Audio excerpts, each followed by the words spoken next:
Welcome to Raising Daniels, Breaking Chains, Building Courage, Leaving Legacy. I'm your host, Cherie Linford, faith legacy coach and fellow mom on mission. Here we help Christian moms break free from the past, rise up in courage, and raise sons and daughters who stand strong in truth, ready for the return of Jesus. If you've ever felt weighed down by fear, control, or family patterns that don't reflect God's best, this is your space for healing, equipping, and hope. This podcast is for educational purposes only and is not a substitute for professional medical health care. Please the guidance of a medical professional when needed. So take a deep breath, grab your coffee, and let's step forward in faith together.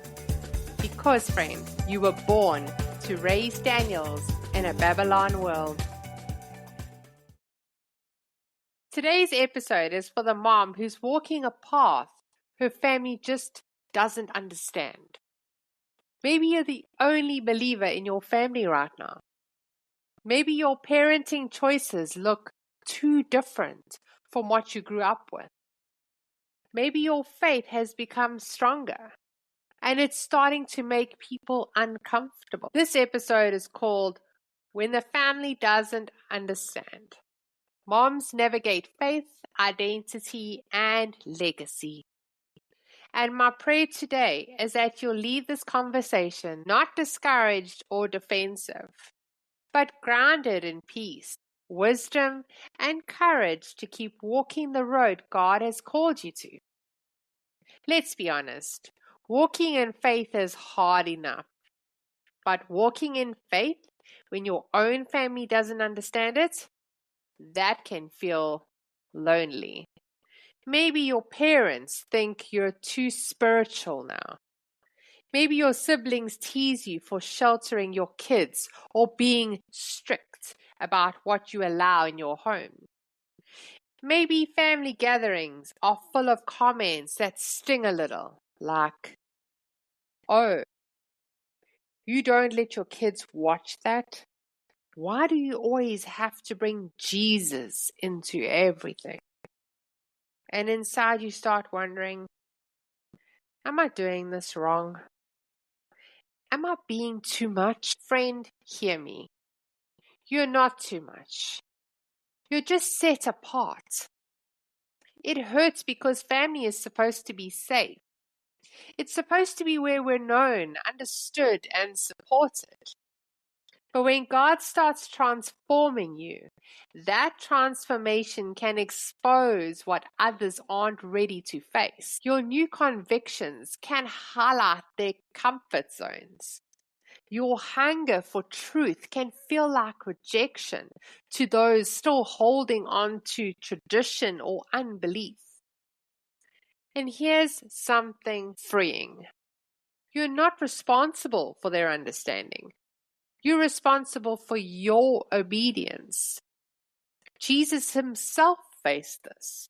In Mark 3 verse 21, it says, his own family thought he was out of his mind.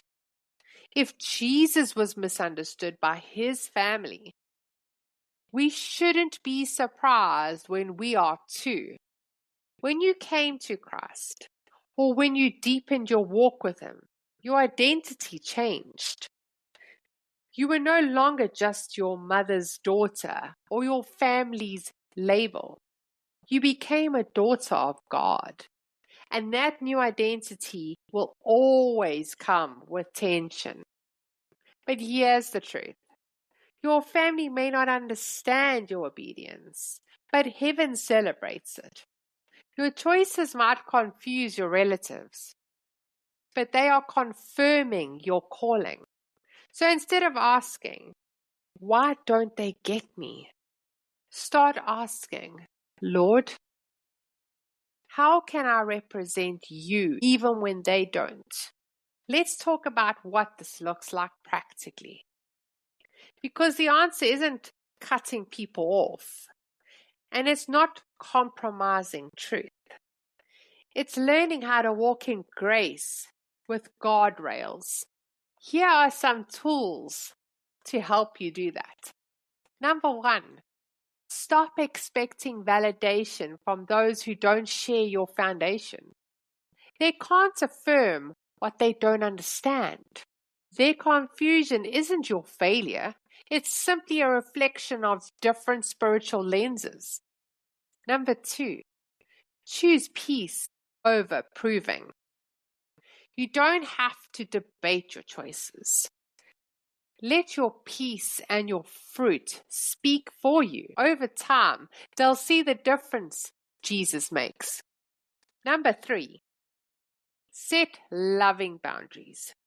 If certain topics always lead to conflict, it's okay to redirect or limit those conversations. You can say, I love you, but this topic tends to cause tension. Let's just enjoy our time together. Number 4, model respect without compromise. Honor your parents, even if they don't honor your faith. Honor doesn't mean agreement. It means responding with grace, not defensiveness. Number 5, build your spiritual family. God often replaces the understanding you lose from family with deeper connection in the body of Christ. Find other moms of faith who get it. That support is sacred. Here's why this matters so deeply. Your children are watching how you handle misunderstandings. When they see you love family members who disagree with you without caving under pressure, they learn that faith isn't about fitting in, but standing firm. When they see you respond with grace instead of gossip, they learn that conviction and compassion can coexist. You're teaching them what it means to follow Jesus when it's not convenient. And that's the kind of example that builds legacy. If you're listening right now with tears in your eyes because your mom doesn't understand why your faith looks different, or your dad mocks your convictions, or your siblings pull away when you talk about Jesus, please know this.